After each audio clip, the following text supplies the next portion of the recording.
He was an absolute headbanger, yeah. He was.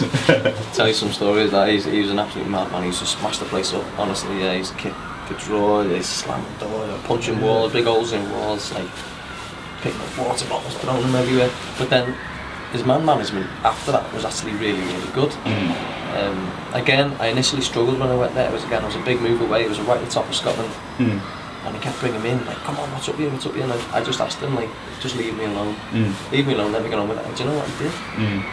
And then he sort of career rocketed up there. Who do you think the best manager is you worked under? If we could pick a mixture of managers,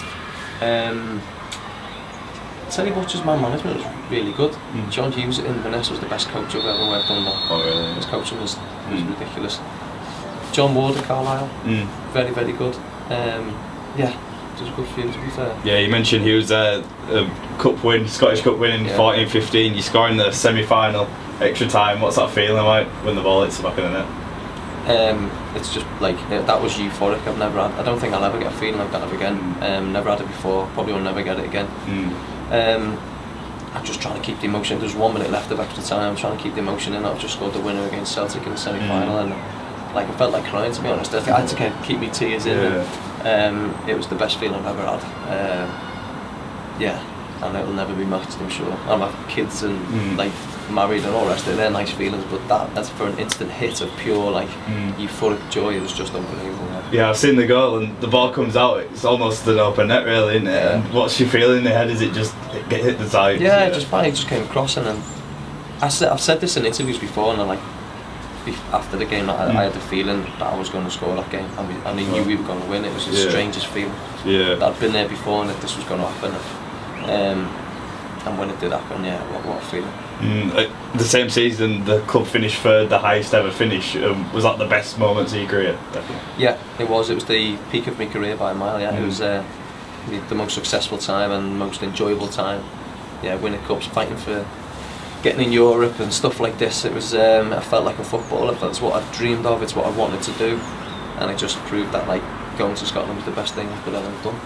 Was it tough leaving and seeing the financial difficulties they're now suffering? Yeah, it was. I mean, I sort of left on my own terms because I saw what way the club was going, and the manager rang me in the summer asking me to leave because a couple of the lads who were on the better money, he needed out and stuff, and it was a heart wrench because the 2 kids up there, we were settled, we loved the area, it's a beautiful place to live. And it was right, we needed to make a big decision, like what do we do? I had 6 months to make a decision, if you like. Do we just go back home and then go from there? I knew my career was coming to an end as well, I needed to look at the next bit. And so we sort of needed a base, and that drove me sort of decision to, right, we need to leave the Scotland, leave the Highlands, get a base while I make the transition into from a footballer to what the next bit's going to be. And that's it, you came back home to the Northwest. Why Warrington Town? I nearly retired, if I'm honest. Nothing was happening. I finished the season at Wrexham, and you just get the feeling that you're an aging fullback and people don't really want you, so it's fine if that happens. And phone calls, fancied going there. I was like, do you know what? I'll try it. Why not? And initially went, and it was really tough to deal with the part-time mentality. Even the standard wasn't great and stuff like this was quite hard. But then again, now I look where I am now, it's been brilliant. I've loved it. Yeah. Because it's enabled me to do the next bit. It enabled me to do my coaching. Enabled me to get other things and make the transition a little bit easier for me. I'm sure you could have played at a much higher level. How did it come about, Paul Carden? And it was just it was a guy I worked with. Like I suppose he's an agent, but he's never worked as an agent for me as such. And he. Would you do that? And I said, just look into some part-time football then, let's see what we can pick up. And he says, right, I know Cards, rang him, Cards brought me in, he's like, listen, see what you think, if you want to come, then if you don't, all this sort of thing. And it's always been that way with Cards. It's been like sort of like that sort of friendly relationship, and he's helped me in other ways off the pitch as well, because he's made that transition himself. And it's not easy. How good do you think he is as a manager, and do you think he could manage in the future at a high level? Yeah, I think he definitely could. Yeah, I've been really impressed with him. He's I always make a point to listen to his words and his like information at half time, especially, and he's always bang on. I think he sees the game very, very well. He's a decent coach, and he's a good guy to work with. he gets the best out of people. I think he's really good and can definitely kick on. You and Mark Roberts hosting the best defence in the league. What do you think the secret to your success is? Bringing people in, letting them do your running. That's what it is. I suppose it's probably not far off that. It's reading it, because we were able to read the game at that level quite well, and we've got young lads around us who will run round and edit and kick it and stuff. And there's a lot of the time where we will come off and think we haven't really done a lot there, but what we have done is organised and just been that experienced head at the back where we can just pull and push people about. So it's really enjoyable playing with him. Yeah.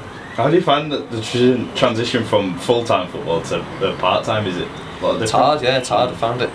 I'm used to it now, obviously, but initially it was a case of, say, training, for instance, when someone doesn't track the runner or whatever it might be, is like, right, is he lazy? Does he not know? Or has he had a 12-hour shift in work and he's just tired? Yeah. So you've got to weigh up whether you can give the guy a telling off or not, you know, and just little things like that were really hard to deal with, because I was so used to just football was my life, and it was just like training was just 100% constantly, and it's not that now. No, yeah. I mean, lads do work hard, but at the end of the day, their career is somewhere else. It's you know, boys are plumbers, or they got good engineering jobs, so that becomes more important. Yeah. So that's the thing that's sort of tough to deal with, really. If you were to win a league title this season, where would it rank in your achievement? Yeah, right up there, to be fair, because I've never had a promotion, or, I mean, 6 years was spent in a so-called Premier League in Scotland, but I've never had a promotion, so it'll be right up there. Yeah, I'll be very proud of that. Do you think Warrington can do it then? Yeah, it's going to go to the wide, isn't it? You know, it's not in our hands at the minute. Farsley got the game in our hands, so it's in their hands. It's up to them. But it's going to be a few twists and turns. It's great to be part of. Like, I'm absolutely buzzing. Is it just part of the standard line of take it game by game and Yeah, it's the cliche in it, but that is exactly what it is. Yeah. So, final one. What's after football for David Drake? I want to manage, I want to coach and manage. I want to do that at as high level as I possibly can. I know a lot of footballers want to do that, but I feel like I've got certain skills and ideas that will be successful, so that's what my ambition is. I'm coaching at the minute, not where I want, but still I'm coaching, so I'm getting as much practice and hours in as I possibly can. So that's my ambition, and see what happens in between. I'm doing a few other bits and bobs that are keeping me going, so uni degrees and stuff like that, so that's what I want. Maybe one day managing here at Prenton Park? Yeah, who knows, who knows. Love to, yeah. Cheers, Dave. All right, thanks a lot. Cheers.